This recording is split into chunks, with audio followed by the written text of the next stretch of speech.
وہ جذباتی طور پر بری طرح سے بھی بلیک میل نہیں ہونا چاہتی تھی۔ اس کہانی کا ہیرو نیو یارک نہیں ہے، نہ کہانی کا تعلق اس کے پیر کے فریکچر ہونے سے ہے۔ فی الحال اس کہانی میں ایک عدد جپسی آ رہی ہے، آپ اس پر توجہ دیں۔ اوہ، تم آ گئی، بہت انتظار کروایا تم نے۔ دروازہ کھول کر وہ 2-3 سیکنڈ تو حیران ہی کھڑی رہی، پھر لہک کر بولی۔ وہ کچھ اتنی زیادہ تھکی تھی کہ اس کے گلے میں پڑے موتی منکے اور پتھر جونے لگے تھے اور جھنکار پیدا ہوئی تھی۔ آپ کا آرڈر۔ اس نے پیزا باکس اس کے سامنے کیا۔ وہ صرف 3 منٹ لیٹ تھی اور میڈم کہہ رہی تھی کہ بہت انتظار کروایا۔ اس کا منہ بن گیا۔ اب یہ جیسے ہی کھلے پیسے لینے اندر جائے گی تو پورے 30 منٹ لگائے گی۔ اندر آ جاؤ۔ وہ دروازے سے ہٹ کر کھڑی ہو گئی اور بہت بڑی ساری مسکراہٹ چہرے پر سجا کر اسے دیکھا۔ اسے اندر جانا تو نہیں تھا، لیکن اس کا زخمی پیر ابھی پوری طرح سے ٹھیک نہیں ہوا تھا اور وہ کچھ دیر بیٹھ بھی جانا چاہتی تھی۔ دل تو اس کا بھی یہی تھا کہ اس کو اپنا ہاتھ دکھائے اور پوچھے کہ میں کب تک 20-25 کروڑ ڈالرز کی مالک بن جاؤں گی۔ بس میں پیسے کی فکر سے آزاد ہو جانا چاہتی ہوں تاکہ دل کھول کر انسانیت کی خدمت کر سکوں۔ میرا خیال ہے جلدی تمہیں انسانیت کی خدمت کا ایک موقع ملنے والا ہے۔ یہ لو، یہ اب تمہارا ہے۔ جپسی نے ایک چھوٹا سا رول اس کے سامنے کیا جو کہ پرپل ریبن سے بندھا ہوا تھا، وہ جیسے کانوکیشن پر ڈگری ملتی ہے ویسے۔ چونکہ وہ جپسی تھی اور اس کے گھر میں ادھر ادھر کچھ جادوئی چیزیں بھی بکھری ہوئی تھیں، تو اس نے بہت شوق سے اس رول کو پکڑا، ریبن کھولا اور اسے دیکھا۔ وہ چھوٹے سائز کا موٹا کھردرا ہلکے بھورے رنگ کا موٹا سا کاغذ تھا۔ پہلی نظر میں وہ اڑے ہوئے رنگ کا چمڑا لگتا تھا۔ ہاتھ لگانے پر محسوس ہوتا تھا کہ وہ کوئی قدیم سا کاغذ ہے جو فرعون کے مقبرے میں سے برآمد ہوا ہے، یعنی فرعون کی ممی کے پہلو میں سے۔ اسے مایوسی سی ہوئی۔ یہ سنبھال کر رکھ لو۔ جپسی اس کے سامنے بیٹھ گئی اور مسکرا کر کہنے لگی، مجھے آرڈر کے پیسے چاہیے، یہ تو مجھے کیا دے رہی ہو؟ اس کی مسکراہٹ غائب کر کے جپسی کیسے مسکرا سکتی تھی؟ اس کا خیال تھا کہ وہ رول کھولے گی اور کسی جادوئی دنیا میں پہنچ جائے گی، لیکن وہ تو وہیں کی وہیں بیٹھی رہ گئی تھی۔ جپسی کچھ دیر تک اس کے چہرے کے تاثرات کو بھانتی رہی۔ تمہیں لگتا ہے کہ میں تم سے کوئی مذاق کر رہی ہوں؟ تم میرا مذاق بنا رہی ہو، تم شاید بہک گئی ہو، کیا تم نشے میں ہو؟ وہ ہنسی۔ اچھا، اس پر اپنا ہاتھ رکھو، ہتھیلی کھول کر پوری۔ او اچھا، میں جیسے ہی اس پر اپنا ہاتھ رکھوں گی اس میں سے ایک الادین کا چراغ ابھرے گا، پھر میں اسے رگڑوں گی اور ایک جن برآمد ہوگا اور میری ہر خواہش پوری کر دے گا، ہے نا؟ وہ جپسی کا مذاق اڑا رہی تھی۔ جن لوگوں کی ہر خواہش پوری ہوتی ہے وہ بہت بد نصیب ہوتے ہیں، خوش نصیب تو وہ ہے جو کہیں نہ کہیں سے ادھورا ہے۔ تم یہ بدرنگا کاغذ مجھے کیوں دے رہی ہو، کس خوشی میں؟ کیونکہ اس کاغذ کی مالک اب تم ہو۔ اور یہ تمہیں اس کاغذ نے بتایا ہے؟ اس نے کہا لگایا۔ ہاں، میں پچھلے 9 دنوں سے اپنے ساکھ میں بند ہوں۔ مجھ سے جو بھی پہلا انسان ملتا یہ کاغذ اس کا ہوتا۔ ویسے میں اس کاغذ کو ٹیولپ کہتی ہوں۔ مجھے یہ پھول بہت پسند ہے، چاہو تو تم بھی اسے یہی کہہ لو۔ تم نے خود مجھے فون کر کے بلایا ہے میڈم، میں پیزا ڈلیور کرنے آئی ہوں۔ اپنا نوٹ پیڈ نکالو اور ایڈریس پڑھو۔ جپسی نے ٹانگ پر ٹانگ رکھی اور 5 انگلیوں میں موجود 7 انگوٹھیوں کو دیکھنے لگی۔ گردن کو تمسخر سے ہلکا سا جھٹکا دے کر اس نے نوٹ پیڈ نکالا، ایڈریس پڑھا اور ایک دم سے اس کے منہ سے نکلا، اوہ! وہ ایڈریس 7 والی بلڈنگ کا تھا، 024 فلیٹ کا ایڈریس تھا۔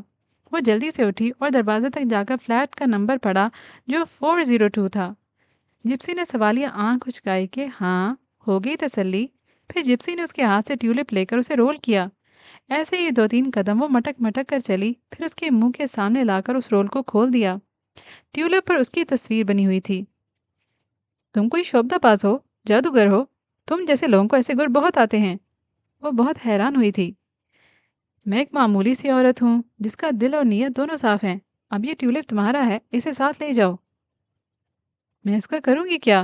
یہ کیا کیا کر سکتا ہے؟ کون کون سے جادو ہیں اس کے پاس؟ اصل فکر بس اسے جادو کی تھی۔ جپسی نے بے نیازی سے شانے اچکائے۔ یہ تمہیں خود معلوم ہو جائے گا۔ میں نے اسے بیمار روحوں کو شفا دینے کے لیے استعمال کیا تھا۔ بیمار اور بھٹکے ہوئے لوگ میرے پاس آتے تھے اور میں ان کا نام لے کر اسے فولڈ کر دیتی تھی۔ جب کھولتی تھی تو کوئی نہ کوئی حل لکھا ہوا نظر آ جاتا تھا۔